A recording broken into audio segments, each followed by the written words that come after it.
અવૈદિક દર્શનોમાં ખાસ કરીને શ્રમણ દર્શનોમાં જે પાયાની વાત બે છે એ સાંભળજો.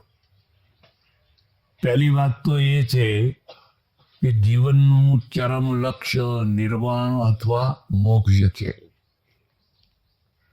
જો મનુષ્ય દેહમાં નિર્વાણ પ્રાપ્ત કર્યું અથવા મોક્ષ પ્રાપ્ત કર્યો તો કર્યો, નહીં તો પછી બીજી કોઈ યોનિઓમાં મોક્ષ પ્રાપ્ત થતો નથી.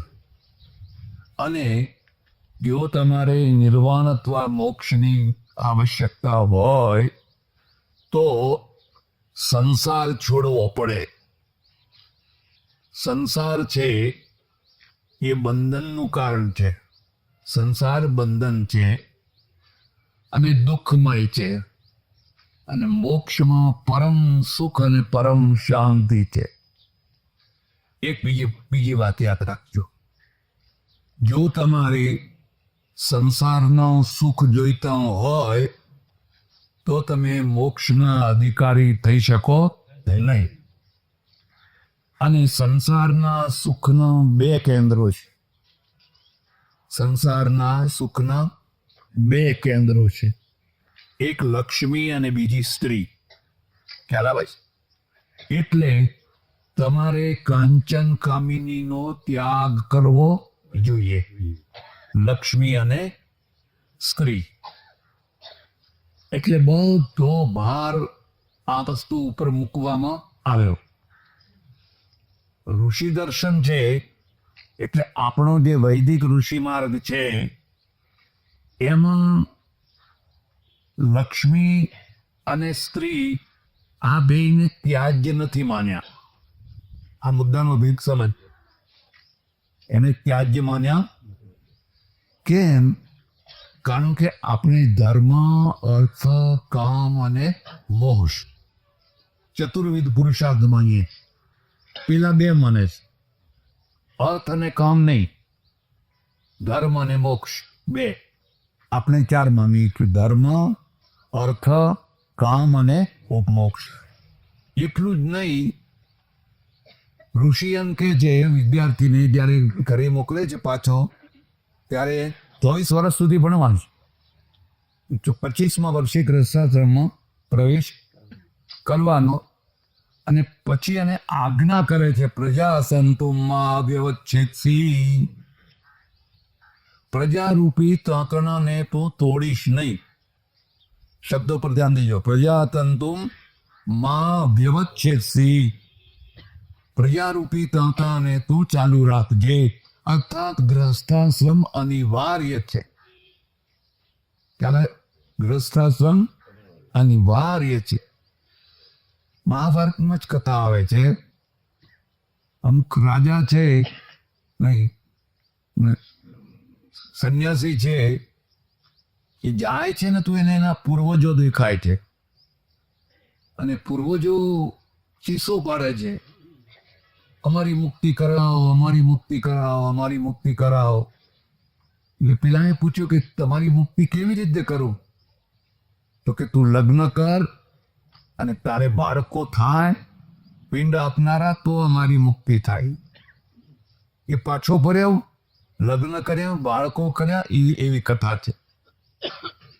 ઇસ્લામમાં પણ છે. ઇસ્લામમાં લગ્ન અનિવાર્ય છે. કુરાનમાં એક જગ્યાએ એવું લખ્યું છે કે જો તું પરણ્યા વિનાનો, લગ્ન વિનાનો ખુદાની પાસે જઈશ તો ખુદા મોઢું ફેરવી લેશે. ખુદા તારી પાસેથી મોઢું, લગ્ન જરૂર કરવાના. તમને કોઈની ખબર હોય કે ના હોય, મક્કામાં જ્યારે હજ કરવા જાય તો સજોડે હજ થાય, એકલાના હજ થાય. અને આ પદ્ધતિ આપણે ત્યાં પણ જે કંઈ કર્મકાંડ વગેરે કરવાનું હોય એમાં સજોડે પતિ પત્ની બંને સાથે બેસીને વિધિ કહે. સીતાજી નતા તો રામે સીતાજીની સોનાની મૂર્તિ બનાવીને વિધિ કરેલી. મક્કામાં પછી એવી પદ્ધતિ છે, માનો કે કોઈ એકલ દોકલ પુરુષ હજ કરવા ગયો અને પત્ની ના લાવ્યો હોય તો હજ કબૂલ ના થાય. એટલે ત્યાં શું થાય કે ત્યાં પાછા નિકાહ પડવા માટે પત્નીઓ તૈયાર હોય. નિકાહ પડવાની 2, 5, 10 દિવસ સુધી પછી તલાક તલાક તલાક કહી દેવાનું. પણ એ 2, 5, 10 દિવસ માટે પણ એમને એમને પત્ની તો હોવી જ જોઈએ. ત્યારે શ્રમણ માર્ગમાં પત્નીને બાધક બનાવી કે આ તમને મોક્ષ નહીં જવા દે, માટે તમે એનો ત્યાગ કરો, એનાથી દૂર રહો. આ બેનો ભેદ સમજ.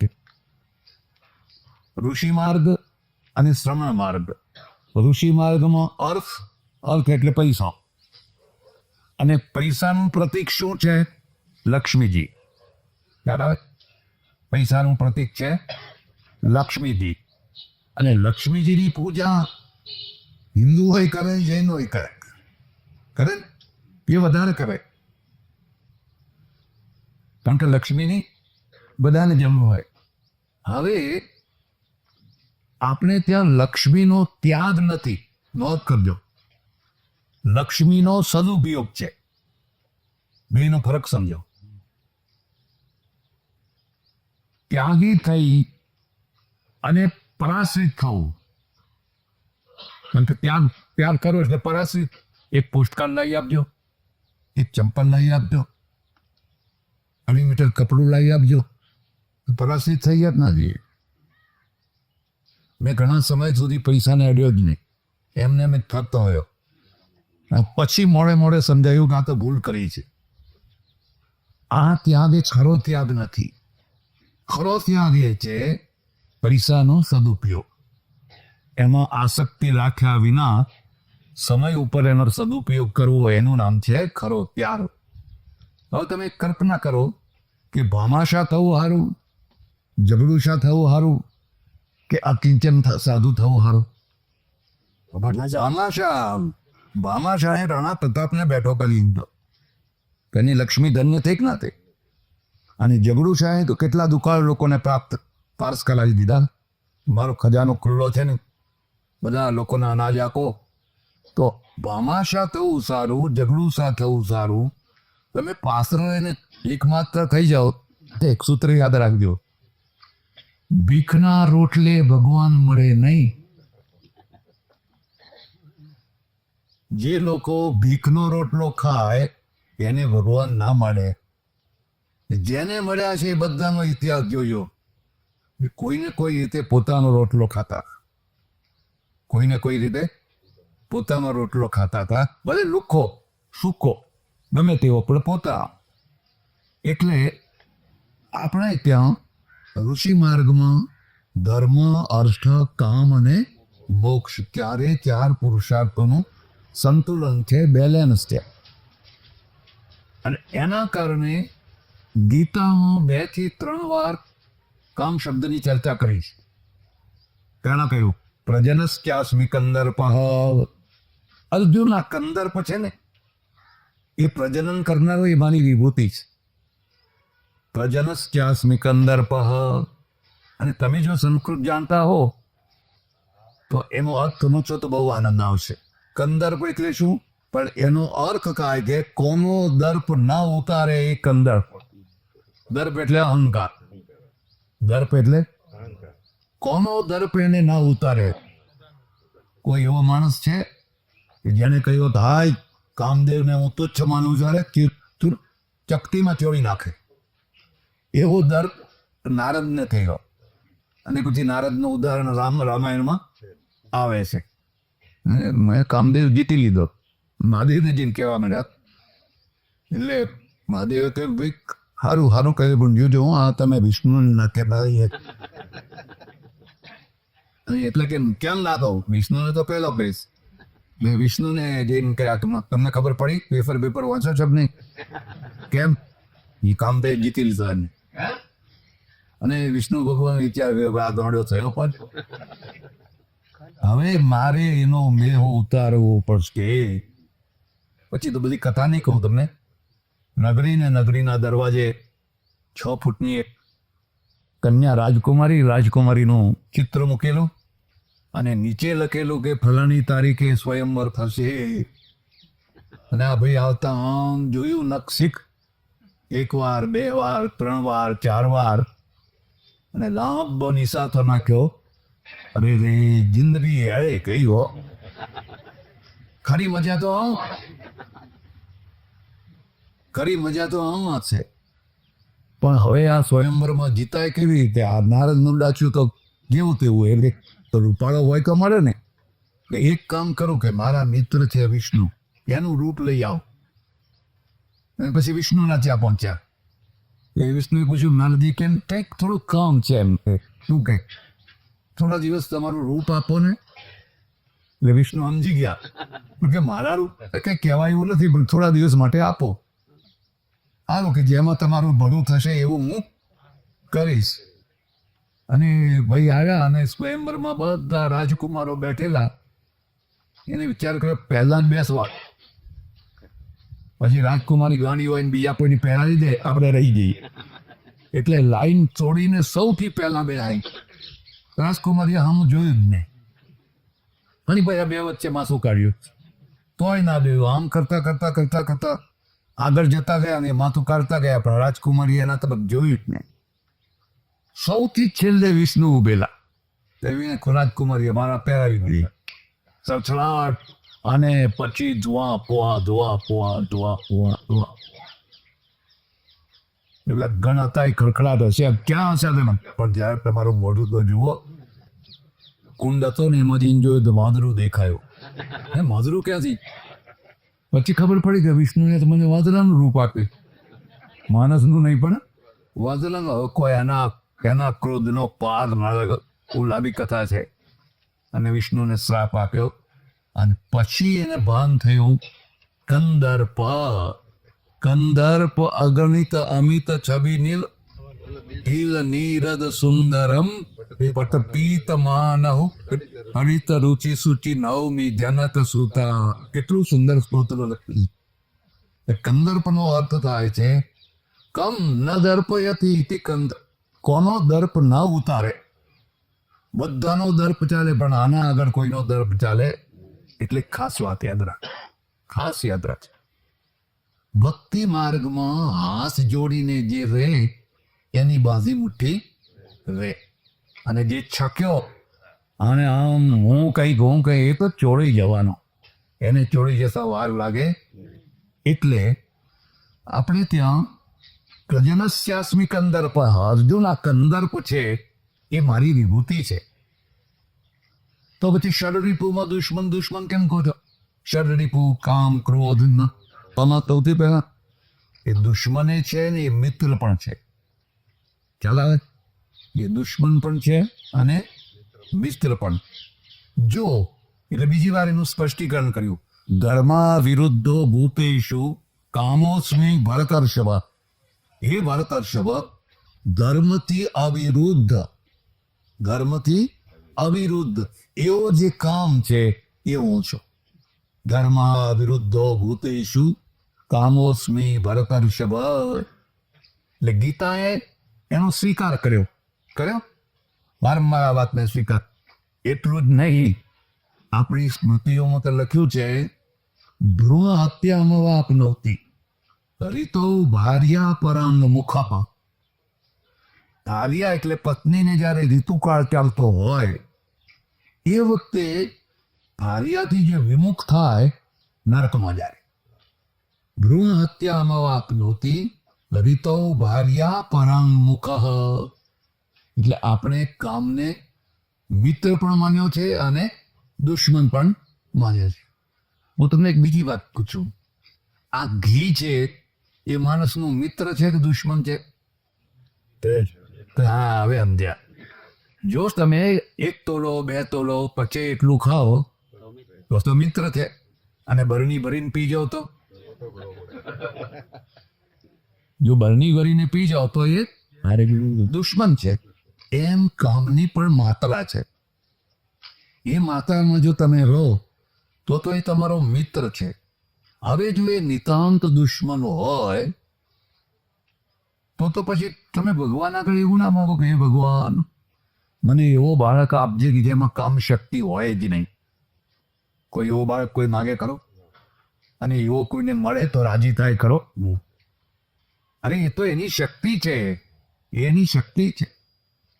એટલે આપણે શું માનીએ છીએ કે ધર્મ, ધન, અર્થ અને કામ આ બંને પાયાની વસ્તુઓ છે, અને યોગ્ય માત્રામાં જો એને સ્વીકાર કરવામાં આવે તો એ કલ્યાણ કરનારી છે.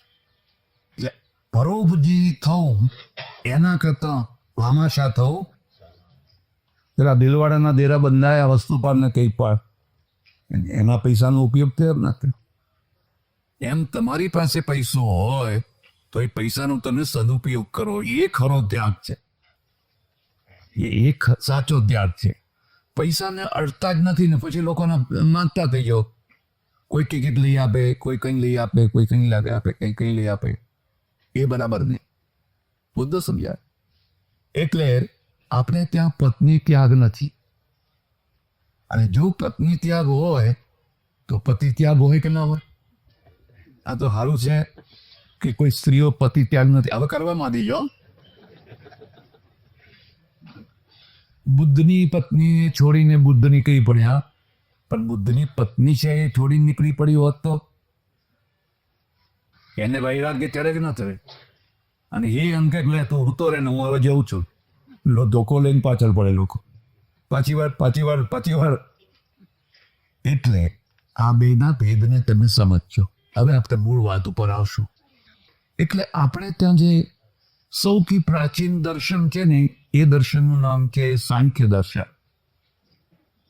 સાંખ્ય શબ્દ કેમ પડ્યો એ લખી રહ્યો. સંખ્યા ઉપરથી સાંખ્ય, સંખ્યા ઉપરથી સાંખ્ય. સાંખ્ય શાસ્ત્રમાં 25 તત્વોને માને છે. 25ની સંખ્યા હોવાથી એને સાંખ્ય કહેવામાં આવે છે. પછી હું 25 તમને ગણાવું.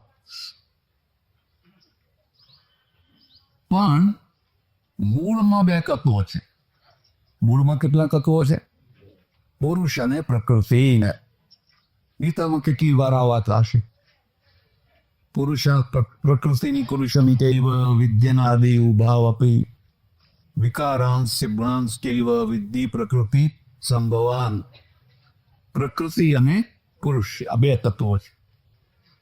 એમ એને બીજી રીતે પણ કહી શકાય કે જળ અને ચેતન આ 2 મૂળ તત્વો છે. આ મૂળ તત્વો છે એને જો તમે બરાબર સમજી જાઓ ને તો દર્શનને સમજવું બહુ સરળ થઈ જાય. હવે પ્રકૃતિનું કામ છે જગતની રચના કરવાનું, પુરુષનું કામ નહીં. પુરુષનું કામ છે ભોગતા થવાનું, ભોગવવાનું.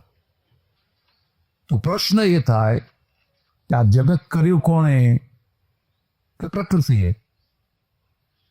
પ્રકૃતિને બીજા શબ્દમાં માયા પણ કહે છે, અવિદ્યા પણ કહે છે, માયા પણ કહે છે, પ્રકૃતિ પણ કહે છે. સૌ જુદી જુદા શબ્દો છે. બ્રહ્મસૂત્રમાં એક સૂત્ર છે, ઈક્ષતેર ના શબ્દમ. ઈક્ષતેર ના શબ્દમ. પ્રકૃતિથી જગત થાય નહીં. પ્રકૃતિથી જગત થાય કેમ? એમાં ઈક્ષણ નથી. ઈક્ષણનો અર્થ તમારે જ્યારે આ માઇક બનાવવું હોય તો પહેલા તો તમારા મગજમાં માઇક આવે, પ્લાન આવે, પછી કાગળ ઉપર આવે, પછી વર્કશોપમાં આવે. ભાખડા ડેમ બનાવવો હોય કે કોઈ ડેમ બનાવવો હોય તો એનો જે એન્જિનિયર હોય એના મગજમાં પહેલા એ ડેમ આવે. પછી એ લીટા દોરે કાગળના, અને એ લીટા છે એ બ્લુ પ્રિન્ટ બને. પછી બ્લુ પ્રિન્ટ પ્રમાણે એન્જિનિયરો, કારીગરો વગેરેથી કોન્ક્રીટનો ઢગલો કરે ત્યારે બાંધ ડેમ બને. પણ પહેલા કેમ આવે? વધી. હવે માનો કે તમે 25,000 મજૂરો ભેગા કર્યા અને કહ્યું ચાલો અહીં ઢગલો કરો, તો એમ કઈ ડેમ બને? અને એ મજૂરોનું નામ ના હોય કે આ ભાઈ ડેમ કોને બનાવ્યો, કે 25,000 મજૂરોનું નામ ના હોય, એક ઇન્જિનિયરનું નામ હોય, એનો જે આર્કિટેક્ટ હોય એનું જ નામ હોય. કારણ કે ખરેખર તો એના મગજમાંથી આ બનેલી વસ્તુ છે. એમ આ જગત છે એ જગત પણ કોઈનું ઈક્ષણ છે, કોઈનો પ્લાન છે, કોઈનો વિચાર છે, પછી એને કાર્યરૂપ મળ્યું છે. ઈક્ષતેરના શબ્દમ આ સૂત્ર છે બ્રહ્મસૂત્રમાં. ઈક્ષણ વિના વ્યવસ્થિત કોઈ કાર્ય થઈ શકે નહીં. પ્રકૃતિ જળ છે. પ્રકૃતિ કેવી છે? જળ છે. અને જળ વસ્તુ વ્યવસ્થિત કોઈ કાર્ય કરી શકે. તમે એક માટીનો દૂધો લો, આમ દિવાલ ઉપર ફેંકો એટલે ચોંટી જાય, બરાબર? પણ એ કોઈ વ્યવસ્થિત ચોંટે? તમે રંગ લઈને ફેંકો તો કંઈક આકાર થઈ જાય, પણ એ કોઈ કલાકારનું ચિત્ર થોડું જ રહે. તો કલાકાર તો પીછી લઈ અને ક્યાં શું કરવું, કેમ કરવું, એ બધું આખું પ્લાનપૂર્વકનું ચિત્ર દોરે. એટલે જગત એક વ્યવસ્થિત રચના છે અને કોઈ જડ વસ્તુની પ્રકૃતિના દ્વારા એ રચી શકાય નહીં. એટલે આપણે શું માંગીએ છીએ? પ્રકૃતિ ખરી, પણ પ્રકૃતિના ઉપર પરમેશ્વર છે. પરમેશ્વર એનો પ્લાન મેકર છે. પ્રકૃતિ તો ઉપાદાન કારણ છે. માટીથી માટલું બને, પણ માટી પોતે માટલું ના થઈ જાય. કુંભાર જોઈએ. કુંભાર ના હોય, માટીનો ઢગલો હોય, માટલું થઈ જાય. એટલે કુંભાર પણ જોઈએ. હવે એક બીજો મુદ્દો કહીશ, તમને જરા ધ્યાનથી સમજજો. આ જે પ્રકૃતિ કે એમાં 3 ગુણો છે: સત્વ, રજ અને તમ. ભગવદ્ ગીતામાં વારંવાર ગુણત્રય શ્રમ ગુણત્રય ત્રિગુણ્ય વિષય આવેલા. નિસ્ત્રય ગુણ્યો ભવાર્જુના નિર્દ્વંદો નિત્ય સત્વત્વ નિર્યોગક્ષ્યનો આત્મવાન. ગુણત્રય વિભાગીય આખો અધ્યાય રખ્યો. સત્વ, રજ અને તમ આ 3 ગુણોના પરિણામ છે. સત્વાત સંજાયતે જ્ઞાનમ. સત્વ ગુણ વધે એટલે તમારામાં જ્ઞાન વધે. સત્વમ સુખે સંજયતી. સત્વ ગુણ વધે એટલે તમને સુખનો અનુભવ થાય. કશું ના હોય તો બેઠા બરાબર સુખનો સત્વનો સુખે સંજયતી. રજ કર્મણી ભારત. એ ભારત રજ વધે એટલે કામ કામ કામ કામ કામ કામ કામ. કેટલાક રજોગુણી માણસો છે, એનાથી કામ વિના રહેવાય જ નહીં. અમારી એક બેન એવી છે, હવે તો દેવ થઈ ગઈ. આમ આટલીનું પાણી આમાં નાખે, આ પવાલીનું પાણી આમાં નાખે, આનું આમાં નાખે, આનું આમાં. પણ હવે ક્યાં સુધી આખો દિવસ આમાંથી આમાં નાખ. એ નવરી બેસે જ નહીં. હે રજોગુણી છે. અમારે કોઈ મોટા રાજનેતા હતા, વિસનગરમાં હતા. હું એમને ત્યાં ગયો એટલે એમની ઘરવાળીએ ફરિયાદ શરૂ કરી દીધી. મને કે આ તમારા નેતાજીને જરા 2 શબ્દો કહો. ને બધું શું? આખો દિવસ રખડ ટાંટીઓ વાળીને બેસતા આવે. આ બેનું કજોડું થયું. પેલો મોટો રાજનેતા એટલે સ્કૂટરનું પડ્યું, અને એ ટ્રેક્ટરનું પડ્યું, અને આ સ્કૂટરનું પડ્યું. લાપડે માટલું વર્ગી ગયેલું. પહેલા તો પડ્યું પનારું નિભાવો ને કોઈ કશું નથી. આ તો કે હું છું તો ઘર ચાલે છે. અને આ તો ક્યારના ઘરને ગધેડે ચલાવ્યું હોત એમ કે આ તો હું છું તો ઘર ચાલે. એટલે પેલા બેઠા સાંભળ્યા કાંઈ. પછી મેં કહ્યું આ તમારી ઘરવાળી બહુ ફરિયાદ કરે છે, જરાક ધ્યાન આપતા હોય તો. એટલે મને કે તો બોલ્યા કરે, ટક એ બોલતી બોલીને આપણે તમે જેમ બધું સાંભળતા ગયા હોય મેમ એ બધું બોલતી જાય. બોલતી શું જાય? અંદરની દાજ કાઢતી જાય. અંદરની દાજ કાઢતી જાય. એટલે પેલો વિદ્યાર્થી હતો ને, એને પૂછ્યું, નહીં, શિક્ષકે વિદ્યાર્થીને પૂછ્યું કે ગન એટલે શું? તો કે પપ્પા. અને મશીન ગન એટલે કે મમ્મી. ગનમાંથી એક જ બુલેટ નીકળે, અને મશીન ગનમાંથી હવે આ અસંતોષ છે. આ છે પેલા શું કહે છે? પણ કોઈ નવરી બેસ ને હું બેસી જ ના શકે. તારાથી કામ કર્યા વિના રહી શકાય નહીં. આમાં દોષ ના થાય તે તમને કહી દઉં. આવા કજોડા આમાંય હોય, ના હોય એવું નહીં. કોઈનો હાથ ઊંચો નહીં કરાવો. આપણે ત્યાં ભૂલ ક્યાં થાય છે તમને કહી દઉં. આપણે ત્યાં ભૂલ એ થાય છે કે પેલો માણસ સવારથી જીપ લઈને ગામડામાં નીકળે, આખો દિવસ અહીં સભા કરે, અહીં સભા કરે, અહીં સભા કરે, અહીં સભા કરે, અને પેલી બળબડ કરતી જાય, રોટલા ટીપતી જાય, બળબડ કરતી જાય, રોટલા બેનું બૌદ્ધિક લેવલ ડિફરન્સ થઈ જાય. પરદેશમાં શું હોય, જ્યાં જાય ત્યાં બે ભેગા જાય, બંને ભેગા જાય. એટલે શું થાય કે પતિની સભા કહો, મારા પતિ આટલા મહાન છે, એટલે બેનું લેવલ હરખું થઈ જાય, બંનેનું લેવલ. હવે પેલી ઘરમાં એની દુનિયા ઘર નહીં, જનાની દુનિયા દુનિયાની પર. એટલે બેમાં કજોડ, બૌદ્ધિક કજોડું થઈ જાય, વૈચારિક કજોડું થઈ જાય. જો તમે સાથે ને સાથે બંને બધી જગ્યાએ જાઓ ને તો મોટું કજોડું ના થાય. તો પત્ની તમને સમજી શકે ને પતિ પત્નીને સમજી શકે ને. એટલું જ નહીં, જેને લાંબો પ્રવાસ કરવો હોય, વધારે પ્રવાસ કરવો હોય, એ જો પત્નીને સાથે રાખે તો એનું રક્ષણ થાય, પત્નીનું રક્ષણ થાય અને પત્નીનું પણ રક્ષણ થાય. બહાર પતિ એકલો ફરતો હોય તો કોઈ વાર રક્ષણ ના પણ થાય, કારણ કે બહારની દુનિયા વિચિત્ર દુનિયા છે. કોઈ દારૂ બી ચડાવી દે, કોઈ આમ ચડાવી દે, કોઈ આવા રસ્તે ચડાવી દે, પણ પત્ની સાથે હોય તો એનું રક્ષણ થાય. ખ્યાલ આવે છે? અને પતિ બહાર રખડતો હોય ને પત્ની ઘરમાં એકલી હોય તો કદાચ એનું પણ રક્ષણ ના રહે, તો એ પણ ભેગી રહેતી હોય તો એનું પણ રક્ષણ થાય. એટલે આપણા ત્યાં રાધા કૃષ્ણ, લક્ષ્મીનારાયણ, શિવ પાર્વતી ભેગા ફરે, બધા સજોડે ભેગાને પૂરક છે. તમારે શું ખાવું છે, તમારે શું પહેરવું છે, એની કાળજી એ રાખે.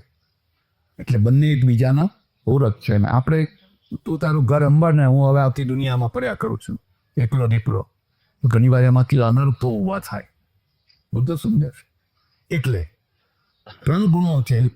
રજક કર્મણી ભારત જ્ઞાનમાં વૃત્તિત્વમાં પ્રમાદે સંયુક્ત, અને જ્ઞાનને ઢાંકીને તમો ગુણ ઉભો થાય. આમ વારંવાર આવું વર્ણન આવેલું છે. હવે જરા ગુણ વિશે થોડુંક સમજી લીધું. આ ગુણોમાં વધઘટ થયા, ગુણોમાં હંમેશા વધઘટ થયા. કોઈ વાર તમારામાં તત્વ ગુણ વધી જાય, કોઈ વાર રજોગુણ વધી જાય, કોઈ વાર તમોગુણ વધી જાય. તમને ખબર પડે કે આ તમોગુણ વચ્ચે ગુસ્સો આવે, ક્રોધ આવે છે, ઈર્ષા આવે છે, નિંદા કરવાનું મન થાય છે, ખટપટો કરવાનું મન થાય છે. આ ત્રણેય વારંવાર વધઘટ થયા કરે. તો કયો ગુણ તમને સારો લાગે? સત્વગુણ.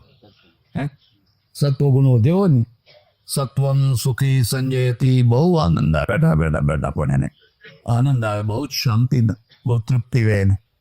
તો સત્વગુણ વધે કેવી રીતે? એટલે એના ઉપાય બતાયા. એક જ દાખલો તમને આપું.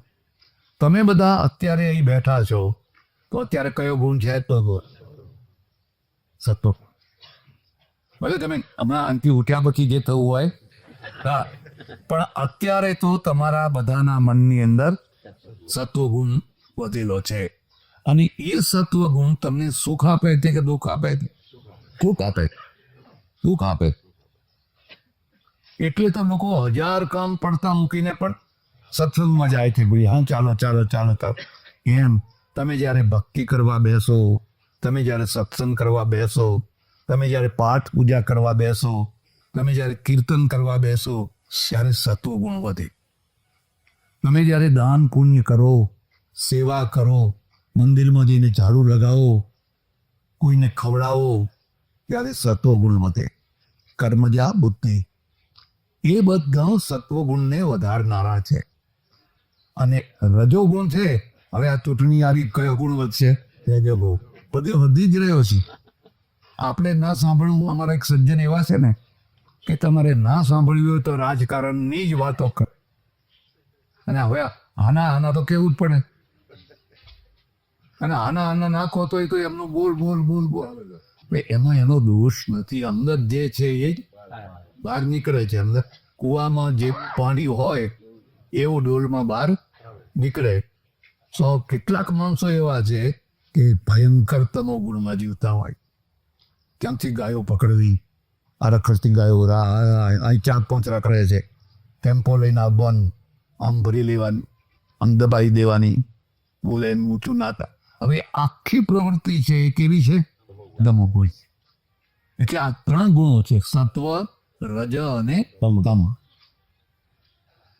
આ 3 ગુણો કદી પણ સામ્યાવસ્થામાં નથી રહેતા. સામ્યાવસ્થામાં ક્યારે રહે? જ્યારે પ્રલય થાય. ક્યારે? સામ્યાવસ્થાનો અર્થ છે પ્રલય. એટલે ઇક્વલ તો કદી થાય જ નહીં. જો આ વાત બરાબર હોય તો માર્ક્સ કે સ્ટાલિન કે લેનીને જે સામ્યવાદ કાર્ય એનો અર્થ પ્રલય છે. એનો અર્થ છે પ્રલય. કાંકો રશિયા ચાઇના બધે ફરીને આવ્યો. રશિયા તો બરબાદ થઈ, ભયંકર બરબાદ થઈ ગઈ, બધું નદીને જોઈને આવ્યો. 85 વર્ષની ડોશીઓ રેલવે સ્ટેશન ઉપર કેકડા વેચતી હોય. કેકડા જાણો? દરિયામાંથી નીકળે ને, કરટલા વેચતી હોય. જેમ આપણે ત્યાં પેલા સમોસા ને ભજીયા વેચે ને, હવે માંસાહારી પર જાય એટલે એમના એ સમોસા. મેં પૂછ્યું કે તમે 80-85 વર્ષની ઉંમરે આ બજારી રેલવે સ્ટેશન ઉપર તમે આ કરચલા વેચો છો, પણ શું કરીએ કે પેટ ભરવા માટે કંઈક તો કરવું પડે. આટલી ભયંકર ગરીબી છે, આટલી ભયંકર ગરીબી. કારણ કે સામ્યવાદ છે ને, ઇક્વલ એટલે ખતમ. ભગવાને જ ઇક્વલ બનાવ્યા નથી. બનાવ્યા? ભગવાને ઇક્વલ બનાવ્યા છે. હવે તો જેની જેવી ક્ષમતા છે એને એવી જગ્યાએ રાખવું તો બરાબર છે. તો અંબાણી થવા માટે શું કરવું પડે? સરસ કરો ને, કૂદવું પડે. અરે અંબાણી ના થવાય. કોઈ કોલેજ એવી નથી જ્યાં અંબાણી બનાવવાની કળા શીખવાડતી હોય. અંબાણી તો ભગવાન બનાવે. અંબાણી ના થવાય. કાલિદાસ થવું હોય કે શું કરવું પડે? લતા મંગેશકર થવું હોય કે શું કરવું પડે? સારેગામા પદની સા. એ તો તમારું ગળું પણ કે કંઠ ના સુધરે. ભગવાન જે આપો. આને કુદરત કહેવાય, ઈશ્વરીય બક્ષિસ કહેવાય. અને ભગવાને જે સૃષ્ટિ રચી છે એ સૃષ્ટિ રચીમાં આ ભેદ રાખેલો છે. પણ અસમાનતા કઈ દુઃખદાયી છે. ધાર્મિક અસમાનતા હોય, સામાજિક અસમાનતા હોય, એ દુઃખદાયી છે. એ ના હોય. મંદિરમાં બધા એક સરખા, જેમ મસ્જિદમાં એક સરખા, સમાજમાં જમવા બેઠા હોય ત્યારે બધા એક સરખા, એ બરાબર છે. પણ તમે એમ સમજો કે કલેક્ટર ને પટાવાળો બે એક જ ખુરશી ઉપર બેસે તો બેસાય. રાજા અને પટાવાળા બે ને તમે એક બનાવો તો અવ્યવસ્થા થઈ જાય. કે રાજા એ રાજા છે ને પટાવાળો એ પટાવાળો છે. પણ પટાવાળો સાચો પટાવાળો બને અને રાજા છે એ સાચો રાજા બને. તમે કલ્પના કરી, માનો કે તમને બિરલા, ટાટા કે અંબાણીની જગ્યાએ બેસાડી દેવામાં આવે તો તમે એ બધો ભાર સંભાળી શકો ખરા? તમારી તાકાત નહીં. તમારી તાકાત નહીં કે ભાર, એ ભાર છે. અબજો રૂપિયાનો એ ભાર સંભાળે છે અને ઘસઘસાટ ઊંઘે છે. અને તમે પાનનો ગલ્લો સંભાળી નથી શકતા.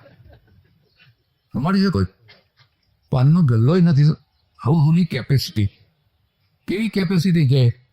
કોઈ બલ્બ છે 0 છે, કોઈ 5 છે, કોઈ 10 છે, કોઈ 15 છે, કોઈ 25 છે, કોઈ 100 છે, કોઈ 1000 છે. છે ને? જ્યાં જેની જરૂર હોય ત્યાં એને લગાવો તો વ્યવસ્થા. 1000ની જગ્યાએ જો 0 લગાયો તો અવ્યવસ્થા, અને 0ની જગ્યાએ કોઈ અવ્યવસ્થા. યથા યોગ્ય. એટલે આપણે શું માનીએ છીએ, જરા સમજો આ વાતને, કે 3 ગુણો જ્યારે સમાન થઈ જાય ત્યારે પ્રલય થાય. ત્યારે શું થાય? પ્રલય થાય. એટલે આ જે સાંખ્યશાસ્ત્ર છે એમના શાસ્ત્રનો સત્કાર્યવાદ છે. લખી લેજો આ શબ્દ, સત્કાર્યવાદ.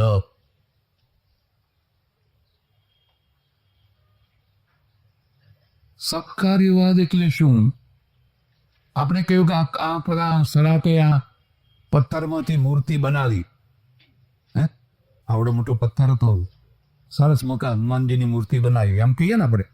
પેલા શું કે ના મૂર્તિ તો હતી જ, સલાકે તો ઉપરના છોતરા કાઢી નાખી. વધારે પડતા જે પેલા પાતળા હતા ને એ બધા એને મૂર્તિ તો પહેલેથી હતી જ. અર્થાત કારણમાં કાર્ય પહેલાથી જ હતું જ, બનાવી નથી. એને સત્કાર્યવાદ કહેવાય. જે વડ છે એ એના પેટાનો વડ હતો જ. નાનું સરખું બી હોય ને એ બીનો વડ હતો જ, માત્ર એ તમારા આકારમાં આવ્યો એટલે તમે કહ્યું વડ થયો. વડદારે વડ તો પહેલેથી જ હતો. એટલે એક બીજો સિદ્ધાંત યાદ રાખ્યો, જે જેમાં હોય એ જ એમાંથી થાય. બરાબર? જે જેમાં ના હોય એ એમાંથી થાય નહીં. હવે માનો કે તમે બાવળનો પૈડિયો લીધો, એમાંથી વડ પેદા કરી શકો? એમાંથી તમે વડ પેદા, કારણ કે એના બીજમાં વડ છે જ નહીં એમ. અને કુદરતની વ્યવસ્થા તમને ગજબ લાગશે. જો તમે ખેતરોનું ખલાબરાનો અનુભવ કરો ને, તો શિયાળામાં કયું ઘાસ થવું, ઉનાળામાં કયું ઘાસ થવું, ચોમાસામાં કયું ઘાસ થવું, બધું નક્કી કરેલું છે. આ બેનો ઘાસ લેવા જાય ને એમને ખબર હોય તો શિયાળામાં અમુક જ ઘાસ થાય, પછી ઉનાળામાં ના થાય, તો ઉનાળામાં પાછું અમુક જ થાય, અને ચોમાસામાં પાછું જુદું જ થાય. હવે બી બધા પડ્યા છે, એ બી તો બધા ના પડ્યા છે, પણ જ્યારે જેની ઋતુ આવે ત્યારે એ ઘાસ આખી ત્યાં સુધી એમને પડ્યું રહે. તો હવે આ ત્રણ ગુણોવાળી જે પ્રકૃતિ છે, એ પ્રકૃતિની જ્યારે સામ્યાવસ્થા થાય એટલે શું થાય? પ્રલય થાય. પ્રલયને સમજજો જરા, પ્રકૃતિને સમજજો.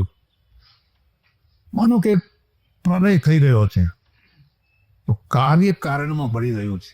કાર્ય, આ મકાન છે, એને તોડો કે એના ડગરા, એનું ઝીણું એમ કરતા બધું ધૂળ થઈ ગયું. હવે ધૂળ છે એને વળી પાછું એના કારણમાં લઈ જતા પરમાણુ થઈ જાય, સૂક્ષ્મ પરમાણુ થઈ જાય. પણ પરમાણુને પાછા એના લઈ જાવ તો પ્રકૃતિ થઈ જાય. છેવટમાં પ્રકૃતિ થઈ જાય.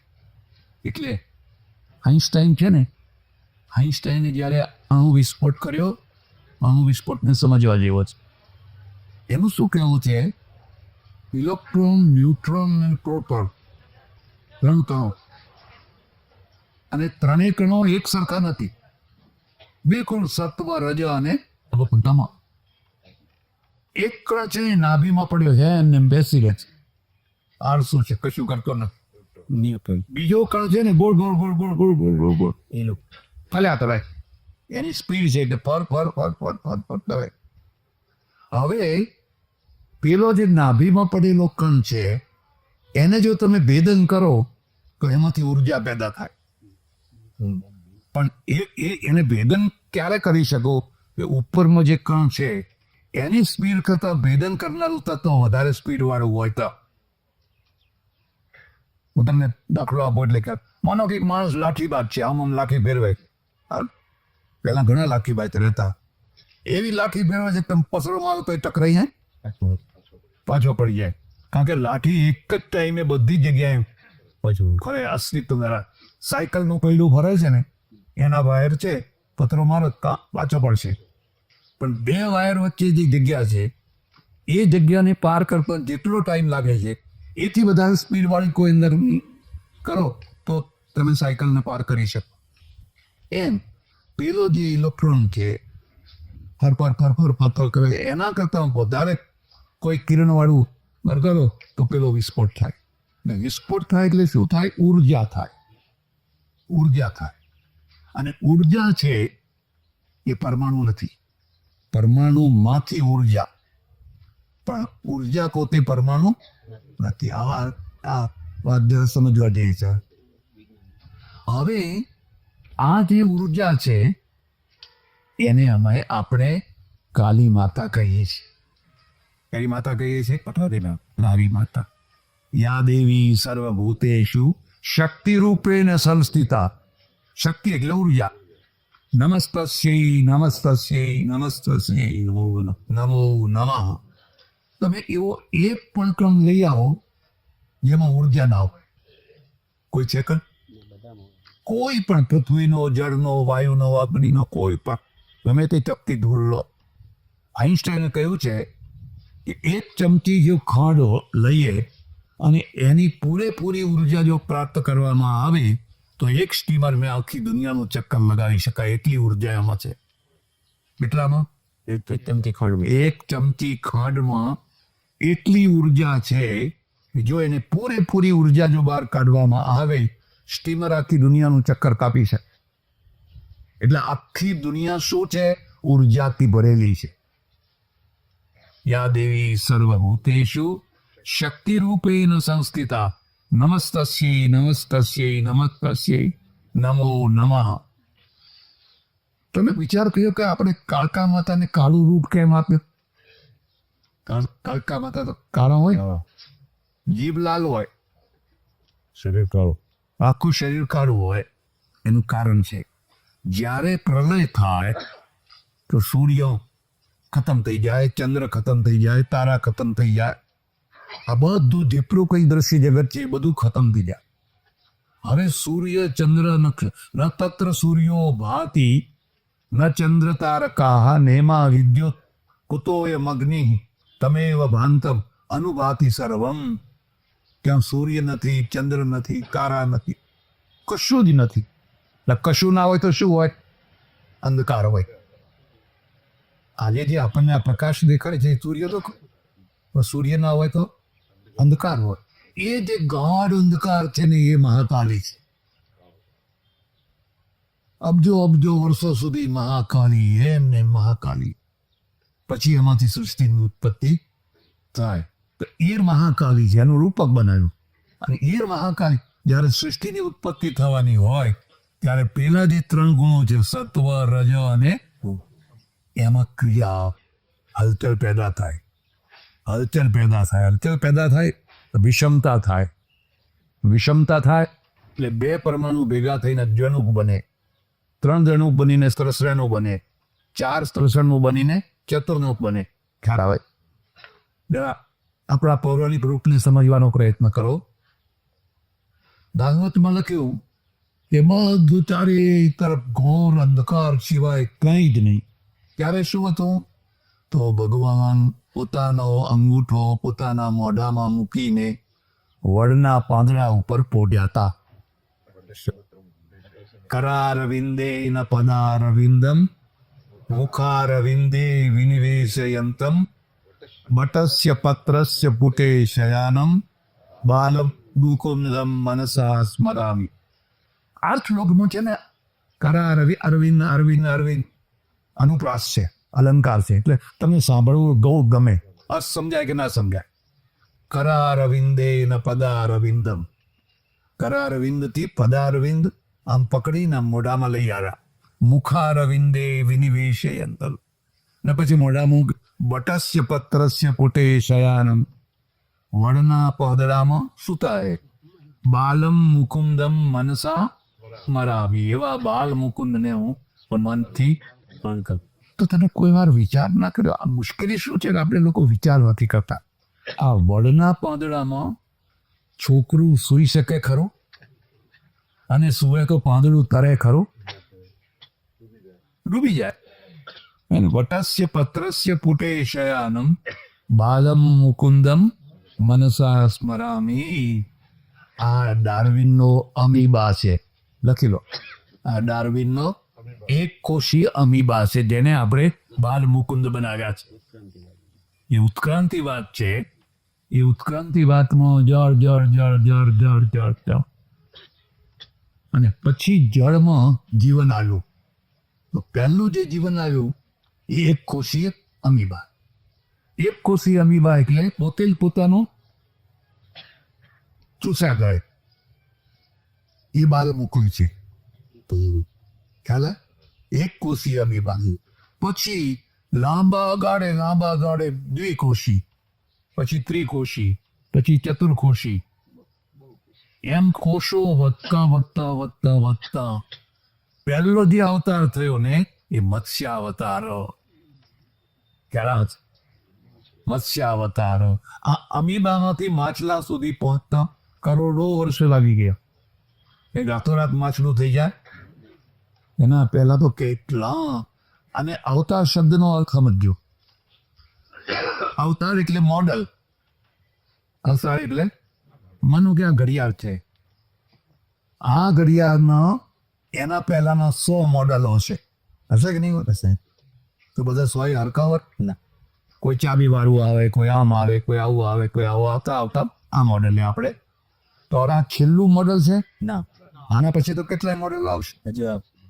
જ્યારે કોઈ એક નવું મોડલ આવે છે એનો નવો અવતાર છે. એ પરંપરાનો આ માઇકનો આ નવો અવતાર છે. એ પરંપરાનું આ નવું તત્વ છે. ખ્યાલ? એટલે પછી મત્સ્ય અવતાર. અને મત્સ્ય અવતારના પાછા કરોડો વર્ષ વીતી ગયા એટલે કચ્છપા અવતાર, કાચબો થયો. તો માછલીમાં કાચબામાં શું ફરક છે? માછલી માત્ર જળમાં જ રહી શકે અને કાચબો જળમાં અને સ્થળમાં બંનેમાં. આ ઉત્ક્રાંતિ જળમાં અને સ્થળમાં બંનેમાં રહી શકે. હવે કાચબોને પાછા કરોડો વર્ષો વીતી ગયા. હવે ફરી પાછો એક નવો મોડલ આવે છે. એને વરાહ અવતાર. વરાહ જાણો? વરાહ અવતાર. અને વરાહને પાછા કરોડો વર્ષ વીતી ગયા એટલે નૃસિંહ અવતાર. અડધું શરીર સિંહનું ને અડધું. ઉત્ક્રાંતિ થતા પરશુરામનો અવતાર આવ્યો. કરવા આવ્યો? પરશુરામને માર. પછી રામા અવતાર. અને પછી કૃષ્ણ અવતાર. પૂર્ણ પુરુષોત્તમ. પૂર્ણ માણસ પૂર્ણ ક્યારે બને? નોંધ કર્યો. તમારામાં બધું છે પણ તમે પૂર્ણ ના બની શકો. તમે બહાદુર છો, તમે દયાળુ છો, તમે જ્ઞાની છો. અરે તમારામાં બધા ઢગલા બંધ ગુણો છે પણ તમે પૂર્ણ ના કહી શકો. કમ્પ્યુટરમાં બધું છે. કેમ? આજકાલ તો એવો કમ્પ્યુટર નીકળ્યા છે કે માણસમાં ના હોય એટલું બધું એમાં. તો તારે કમ્પ્યુટરમાં ખૂટે છે શું? કમ્પ્યુટરમાં પ્રેમ નથી, લાગણી નથી. છે લાગણી? ના. તમે ચલાવો તો એવા આવવાનું, દુશ્મન ચલાવે તો એમે કઈ નથી કે તમે આમ હાથ ફેરવો તો આવવા અને થપાટ મારો તો કમ્પ્યુટરમાં પ્રેમ નથી. કૃષ્ણમાં શું છે? પ્રેમ છે. અને જ્યારે એ પ્રેમથી છલોછલ ભરાય છે ત્યારે પૂર્ણ પુરુષોત્તમ. ત્યારે એને કહેવાય છે પૂર્ણ પુરુષોત્તમ. પ્રેમ ઉપર પૂર્ણ લીધા મારી ગયો. બસ હવે પૂર્ણ.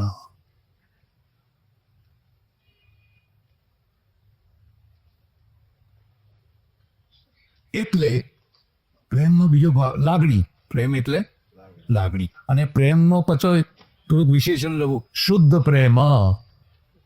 શું કહેવાય?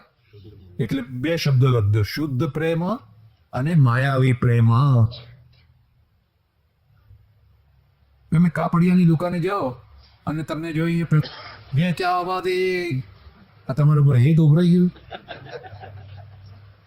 કે પછી શું કહે? 2 બાદશાહી આવવા દેજે. દિલાન કઈ રાખ્યું હોય અમે ગમે તે બોલીએ પણ તારે જે લાવતો હોય એ જ લાવવો. કહેવાની બાદશાહી પણ આવે. અને પેલો ઘરાક ઉઠીને ચાલતો થાય એટલે પહેલાથી કઈ રાખેલું તરત નહીં લાવવાની. પેલો નેલ કંઈક લેતો થાય પછી લાવવાની. ભાઈ ભાવતા ગોતી મુઠીને ચાલતો થાય, ચા ના આવે. તમે આમ તો હમણાં ચા આવશે એમાં. અરે બધા કોડ વર્ડ ચાલે.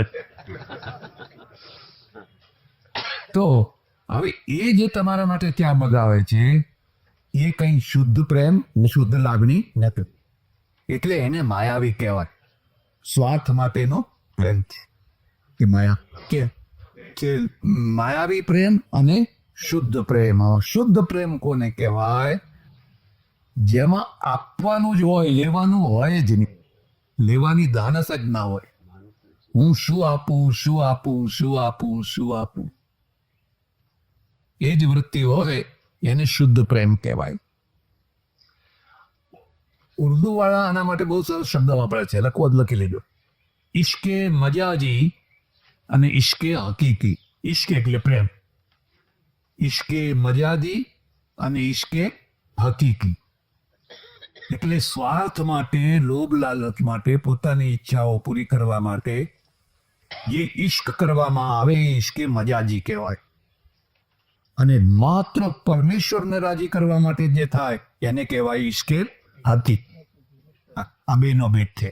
આપણે ત્યાં પણ દૈવી પ્રેમ અને માયાવી પ્રેમ એમ બે ભેદ કરેલા છે. એટલે આ બધા મોડેલો થતા પૂર્ણાવતાર કૃષ્ણ કયો? પૂર્ણાવતાર. 16 કલા, 16 કલાઓ ખીલી છે ત્યારે આપણે કહીએ કે આ પૂર્ણાવતાર છે.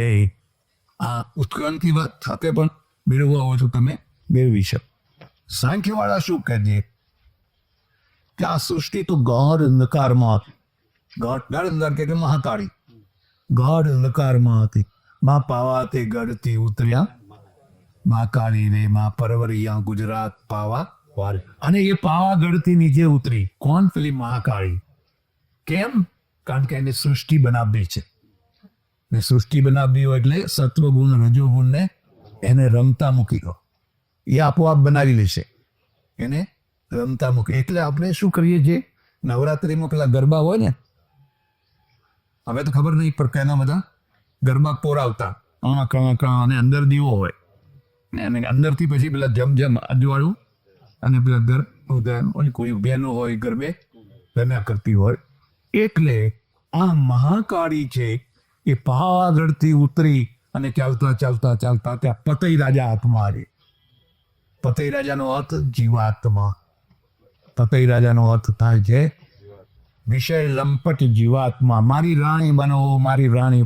અરે કે હું તો બધાની માતા છું, કોઈની રાણી નથી. કેટલા શિવને જો ને બધા મારા ખેરેમાં લટક્યા છે, પણ બનો અને પછી એનું રુદ્ર રૂપ થાય. દિક દિક પાવાના રાજન પાવો તારો પતે જશે રીલો ને શ્રાપ. એટલે આ એક પ્રક્રિયા. અને એ પ્રક્રિયા પ્રમાણે સાંખ્ય શાસ્ત્રમાં પ્રકૃતિ પોતે જ જગતની રચના કરે, આપોઆપ તયા કરે. એ રીતે છે ઓમ પૂર્ણમદ પૂર્ણમિદમ પૂર્ણમુદચ્યતે પૂર્ણસ્ય પૂર્ણમાદાય પૂર્ણમેવાવશિષ્યતે. ઓમ શાંતિ શાંતિ શાંતિ. સદ્ગુરુ